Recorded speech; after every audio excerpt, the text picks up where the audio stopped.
Assalamu alaikum to everyone and welcome to the YouTube channel of Studify Consultant and I am Nazia Adil from Studify और DH Lahore से। आज की जो video का मकसद है it's all about the Denmark admission guide, how to apply the admission, what are the documentations और कौन कौन से वीज़ा डॉक्यूमेंटेशंस आपको रिक्वायर्ड है when you are applying for the admission plus for the visa. So let's start this detail discussion of everything regarding Denmark and let's discuss in detail.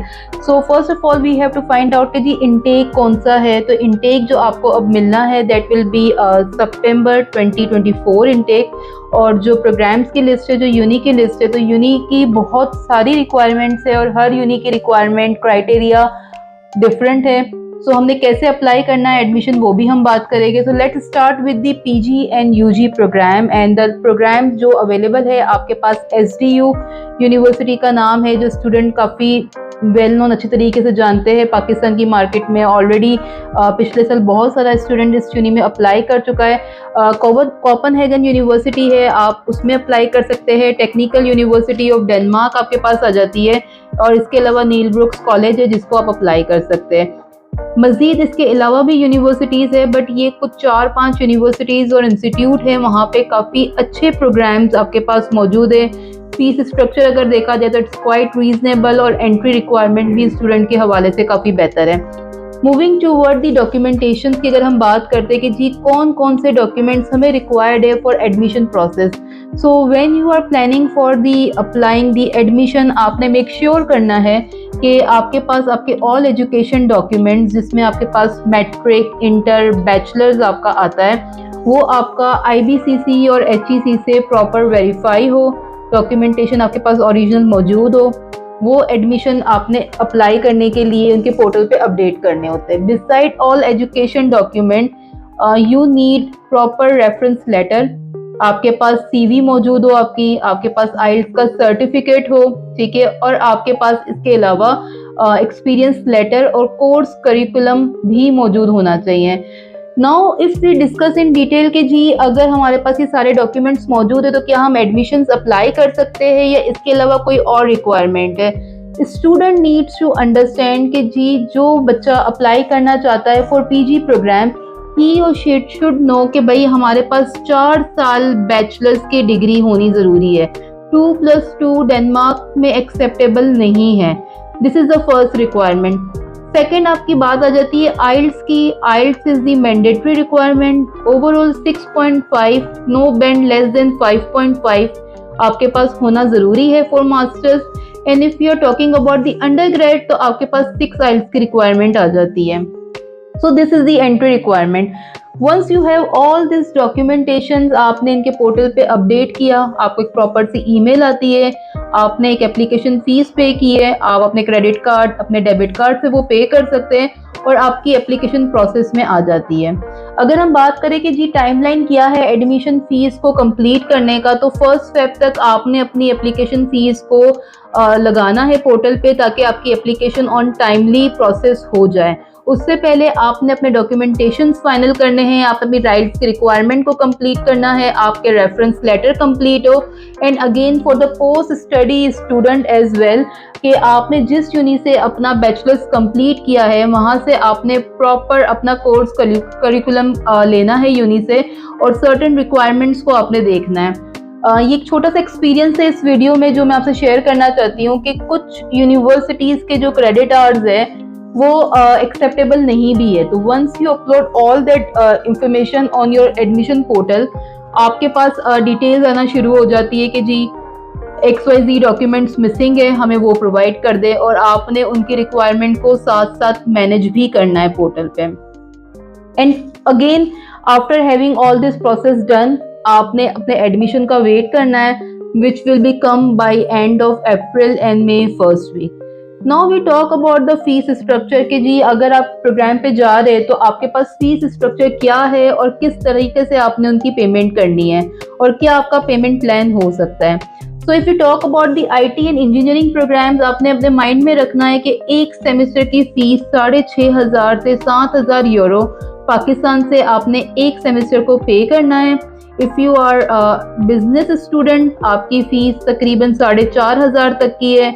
अगर आप medical के student है, आपने MBBS किया हुआ है, डी फार्म किया है, तो आप पब्लिक हेल्थ के प्रोग्राम में जा सकते हैं जिसकी फीस 5-5,500 यूरो आ जाती है। And if you are the English student, language की आपके आ गए, या जनरल एंट्री की प्रोग्राम की अगर हम बात करते हैं, इसकी फीस तकरीबन आपकी 3-3,500 यूरो पर सेमेस्टर है, which you have to pay once you get your final admission. आपने रेमिटेंस करवानी है किसी भी एक्सचेंज कंपनी के थ्रू या बैंक के थ्रू ये पेमेंट कर सकते हैं। अच्छा जी, जब ये आपने पेमेंट कर दी है, अब आपके पास एक बड़ी प्रॉपर सी ईमेल आती है यूनी की तरफ से कि जी we have received your payment and now you can apply for the visa. Now moving to the very important step, जिसके ऊपर आपका पूरा का पूरा करियर डिपेंड करता है, आपका टाइम डिपेंड करता है जो आपने लगाया है एडमिशन के साथ, और आपने अपने लाइफ का एक मेन डिसीजन लेना है जो वीज़ा प्रोसेस के साथ चलता है। So very good news for all those student जो अपने साथ अपनी फैमिली को ले जाना चाहते हैं, वो डेनमार्क को अपना ऑप्शन कंसीडर कर सकते हैं, क्योंकि फैमिली वीज़ा डेनमार्क आपको प्रोवाइड करता है। आपका स्पाउस, आपके बेबी आपके साथ में ट्रैवल कर सकते हैं, और आपकी जो फाइनेंशियल रिक्वायरमेंट भी है वो काफ़ी अच्छी एंड प्रॉपर है, इसमें कि कोई सच आपकी बैकडेट बैंक स्टेटमेंट नहीं है, ना आपने सोर्स ऑफ फंड्स बताने हैं। So moving toward the visa process, कि आपकी फ़ीस रिसीव होने के बाद यूनी की तरफ से एक ईमेल आती है कि जी आपका हमने ST1 फॉर्म पार्ट 1 क्लियर कर दिया है, विच मीन्स कि आपका half immigration process university already complete कर चुकी होती है। Now you have to manage ST1 part 2।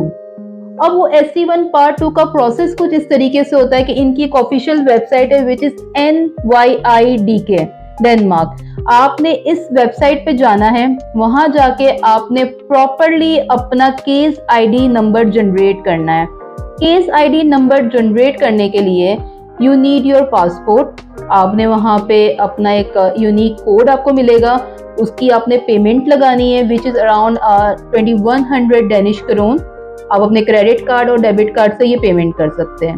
You will get your case number, और आपका एक यूनिक नंबर जनरेट होगा जिसको आपने यूज़ करना है अपने वीज़ा फॉर्म के लिए। Once you have that number, आपने अपनी वेबसाइट पे, सेम वेबसाइट NYI डेनमार्क पे जाके अपना फॉर्म फिल करना है। अपने फॉर्म में all personal detail which includes your passport number, your home address, your phone number आपने प्रॉपरली मैनेज करना है। जिस यूनी में आपका एडमिशन आया है उसका नाम, कोर्स का नाम, अपना एक प्रॉपर सा SOP छोटा सा होता है, उसको आपने मैनेज करना है कि जी आप क्यों जा रहे हैं इस प्रोग्राम में। अगर आपका कोई एक्सपीरियंस है वो आप उसमें ऐड करेंगे, और एंड में आपके पास कुछ डॉक्यूमेंटेशन अपलोड के ऑप्शंस आते हैं जिसमें आप अपना पूरा पासपोर्ट, अपने एजुकेशन डॉक्यूमेंट्स, अपनी बैंक स्टेटमेंट भी अपडेट कर सकते हैं। Once you complete that form, you have to click on submit button. Submit होने के बाद आपने कोई भी पेमेंट नहीं करनी, आपने वो एक PDF फाइल प्रॉपरली डाउनलोड करके अपने पास सेव करनी है to submit this form in embassy और VSF। Once you complete this step, आपके पास जो नेक्स्ट प्रॉपर एक स्टेप है वो आता है फॉरेन मिनिस्ट्री ऑफ डेनमार्क की पेमेंट के हवाले से। वहाँ पे भी जाके आपने अपना नाम, अपना केस ID नंबर जो आपके वीज़ा फॉर्म में जनरेट हुआ था वो आप डालेंगे, और आपने अपनी पेमेंट लगानी है which is 1700 Swedish kronor. Once you make the payment, उसका भी आपके पास एक इनवॉइस जनरेट होता है, और वो इनवॉइस आपने प्रिंट करके अपने वीज़ा फॉर्म के साथ लगा देनी है ताकि वो आप सबमिशन के लिए जा सकें। एंड देन आपने VSF की वेबसाइट पे जाना है, वहाँ पे आपने 4000 पाकिस्तानी रुपीस आप पे करेंगे और आपकी अपॉइंटमेंट फाइनलाइज हो जाएगी। Now you have your 2 forms, your confirmation of appointment, all education documents, bank statement, your experience letter, your admission letter, ये सारी चीज़ें आपने गैदर करनी है। जिस दिन आपकी अपॉइंटमेंट है आपने जाके अपनी फाइल को सबमिट करवाना है। आप अपनी फाइल अपने स्पाउस के साथ भी सबमिट कर सकते हैं, और जो वीज़ा ड्यूरेशन है और जो पेमेंट है वो आपसे बड़ी क्लियरली डिस्कस की है। जो मेन एप्लीकेंट की पेमेंट है वही आपके स्पाउस की और आपके बेबी की होगी। And if you are planning कि जी हमें बैंक स्टेटमेंट की रिक्वायरमेंट के हवाले से डिस्कस करना है, तो मेन एप्लीकेंट को बैंक स्टेटमेंट की रिक्वायरमेंट नहीं है। आपने अपने स्पाउस की बैंक स्टेटमेंट के हवाले से 40 लाख उनके अकाउंट में अपने अकाउंट में शो करने हैं, और आपने जाके अपनी फाइल को प्रॉपरली सबमिट करवा देनी है। सो जस्ट रिमेंबर कि if you are having 2 members, मतलब आपका मेन एप्लीकेंट और आपका स्पाउस है, तो आपने स्पाउस की बैंक स्टेटमेंट शो की हुई है, अमाउंट उनके लिए रखवाई हुई है अपने अकाउंट में, और अगर आपके पास बेबी और if you are number of 3 और 4 पीपल, तो आपकी कैलकुलेशन आपने उसी हिसाब से मैनेज करनी है। Once you submit your application to the VSF website पे, आपने जाके जो किया हुआ है आपने जाके प्रॉपरली सबमिट करवाई है, उसके बाद मेन एप्लीकेंट को एक कॉल रिसीव होती है रिगार्डिंग दी इंटरव्यू। एक फॉर्मल सा इंटरव्यू होता है उनके साथ 15-20 मिनट्स का। This depend on case to case, हर क्लाइंट को कॉल नहीं आती, सो हमारी टीम उसकी भी तैयारी करवाती है। And there will be a very general question and discussion जो आपसे होते हैं, जिसकी तैयारी आप खुद भी कर सकते हैं। So all this information is going to help you out to apply for the Denmark visa or Denmark study visa, especially for the settlement. And once you will be there, आपके पास 2 साल का पोस्ट स्टडी वर्क है और आप वहाँ जाके अपनी settlement opportunity के हवाले से भी देख सकते हैं, प्रॉपरली अपनी स्टडीज को भी कंप्लीट कर सकते हैं। And we would like to say कि जिस प्रोग्राम के लिए आप जा रहे हैं, काइंडली आप उसको कंप्लीट करें ताकि आप एक परमानेंट रेसिडेंसी की तरफ एक प्रॉपर रूट के साथ ट्रैवल कर सके। I hope this information is going to help you out if you are applying or you are planning to apply for the Denmark. And if you need any further information, you can call us, you can visit our office. Our counsel is going to help you out. Thank you very much.